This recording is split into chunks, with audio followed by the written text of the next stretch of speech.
Garland Nixon is the very best independent political analyst in the United States. And how lucky are we that at absolutely no expense, he agrees to join me so often here on the mother of all talk shows.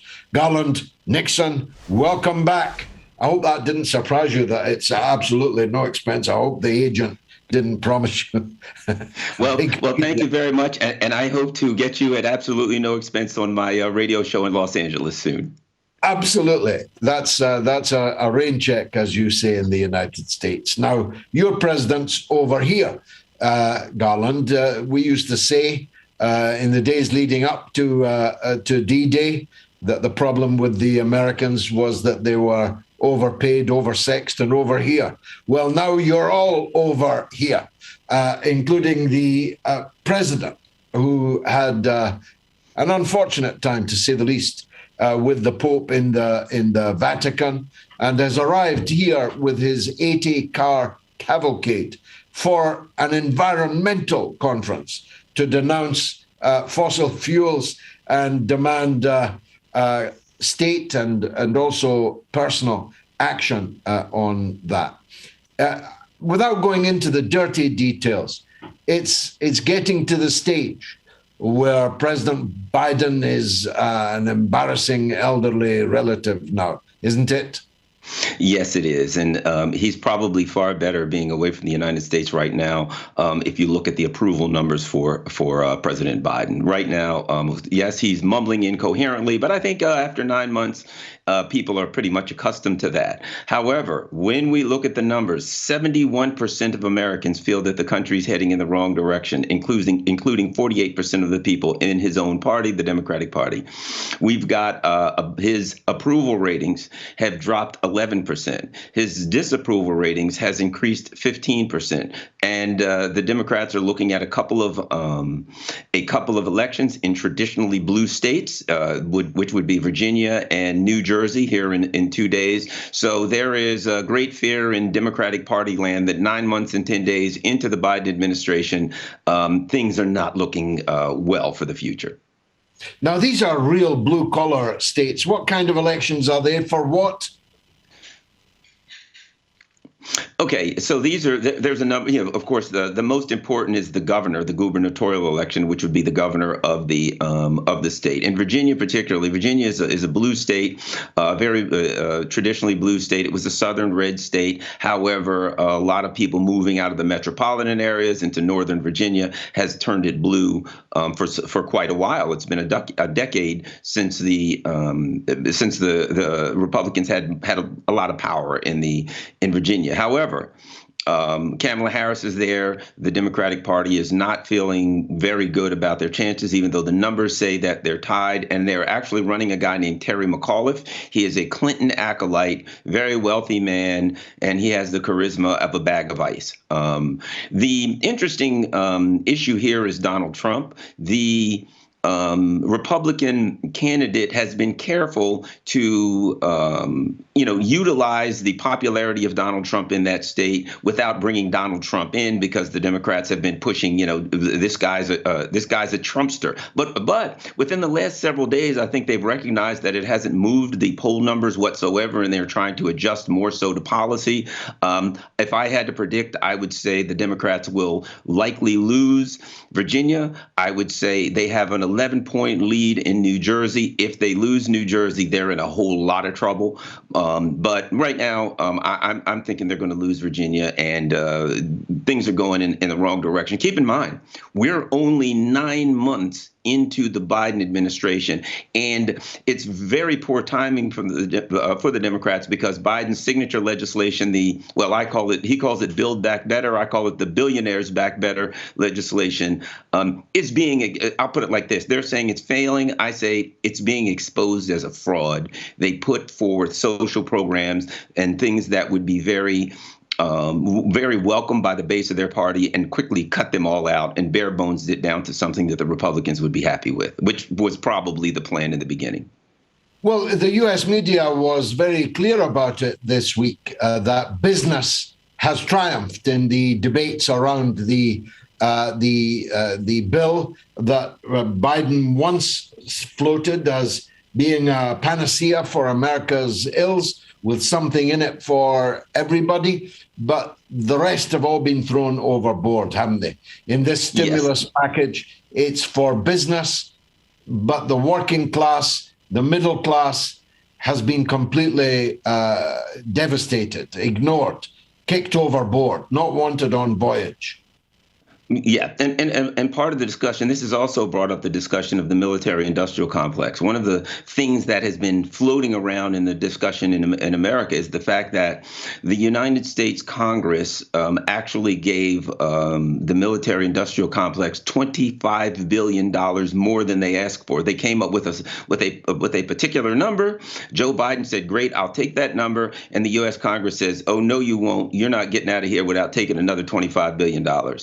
Meanwhile, some of Joe Biden's signature legislations and definite campaign promises, such as free community college, which only cost $9 billion, was cut out. I think the mainstream media tried to make it a war of personalities. They came up with two names, Joe Manchin and Kristen Sinema, and tried to argue that these people were commandeering the legislation. But I don't think a lot of Americans bought the idea that a freshman senator who chairs no committees, who has no power, who's been in 2 years in power, is more powerful than the president of the United States. I think most people realize that this was a stalking horse operation, and that Joe Biden is certainly on the side of those who bare bones this legislation down into, just more money for corporations and nothing for the working class and those who put him in office.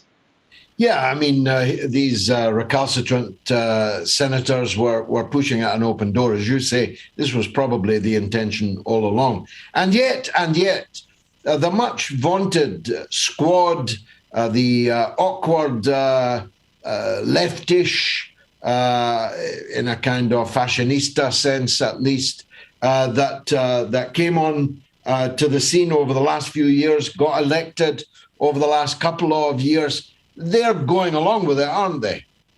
Yeah, and the squad, initially they were very popular in America amongst the left. That popularity is dramatically waning. People are realizing that the squad is good for a lot of strongly worded tweets. Wouldn't it be great if we had fill in the blank? And then they will vote for legislation that has none of the things that they've tweeted. It's the tweet squad. And if you want strongly worded tweets, you're going to get plenty of them. But when it comes to supporting empire worldwide, I mean, AOC follows Juan Guaido of all people. So I think the squad does not have a lot of support from the actual left in America. It's just the neoliberal synthetic left, as Caleb Hoffman, a term I often uses, still supports them, but they're of no value to actually supporting legislation that would help the poor, the working poor, and the working class. In those circumstances, I mean, I used to say that the Democrats and the Republicans were two cheeks of the same backside, just like Labour and the Conservative Party here, two cheeks of the same ass. That's different now, or at least looks and sounds different because of Donald Trump. Now, Donald Trump may be no different to the rest of the political class. The point is, he looks different. He sounds different. And the political class are so desperate to stop him, people suspect that he might be different. That's a dilemma, isn't it, Garland? Yes, it is, because the thing about Donald Trump is he's not a member of the technocratic class. The technocratic class that Joe Biden comes from argues that the system is fine. We just need a better system manager, and Joe Biden would be the better system manager. Donald Trump, not being a member of that class, can basically shoot from the hip. And on the odd occasion, Donald Trump will say something that the working class hears and says, yeah, I'm all for that. Yes. So Donald Trump can step outside of the establishment paradigm on the odd occasion. And basically what Donald Trump ends up with is a scenario where people look at him and they're like, well, Donald Trump's not much of an option, but they're worse. And that's how he wins. He doesn't have to do anything. They look worse than him, and every now and then he makes a humorous and very accurate statement attacking the machine, sometimes from the left, sometimes from the right, sometimes from whatever direction he may happen to come from on a given day. And he has success. And I would say right now, if Donald Trump were to run against Joe Biden, he'd destroy him. I mean, let's face it, who wouldn't beat Joe Biden right now? He is not well respected, not just like he is not respected as a competent leader. The Democrats and the deep state, let's cut to the chase, are so desperate to stop Trump that something might happen. Something might happen to him, or some move might be made to try and legal him out of the next presidential election. A bit of lawfare might be mounted, perhaps around the issues of the so-called insurrection at the Capitol, which frankly was a boisterous demonstration in most people's countries. There were people killed, but they were almost all of them Trump supporters that were killed. But maybe around that issue, maybe around issues of familial corruption or tax, like they got Al Capone, they may try to keep him out of the election, which risks social disorder, civil disorder on a very large scale in the United States, as his supporters feel that they've been robbed, been cheated, and Trump leading them. I mean, that might make January 6th look like a tea party. Or they allow him to go in for the elections, in which case he wins. And this time it's no more Mr. Nice Guy. That's quite a problem for the ruling elite in the US, isn't it? I agree. And let's be honest, it wouldn't be the first time the deep state and the machine, the neoliberal machine, attempted to use extra democratic means to preemptively coup Donald Trump or to get him out of office after he left. Recently, more and more information has been coming out about the infamous Russiagate hoax scandal. I guess hoax is the wrong term, really. It was an illegal coup operation. We're finding that it's getting closer and closer to Hillary Clinton. And the other, I think, important part about that is, and particularly in relation to this discussion, is it's getting less plausible that the FBI was misled. They're trying to argue that they were misled by people, that they were given false information. They're trying to use the same argument that George Bush and his team used when they went into Iraq, that they were misled. It's getting harder and harder to make that argument. Recent information has come out that the FBI, when they got bad information about Donald Trump using a server or something, an Alpha Bank server, to communicate with the Russians, they immediately went over, they got a warrant, and they seized the server.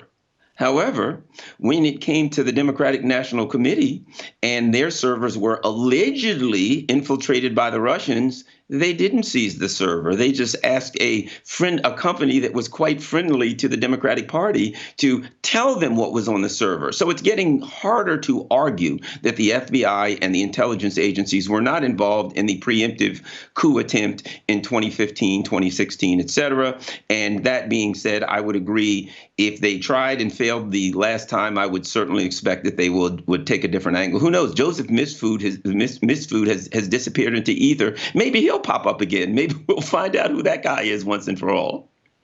My next film is about that very coup, Garland. I hope to interview you for it.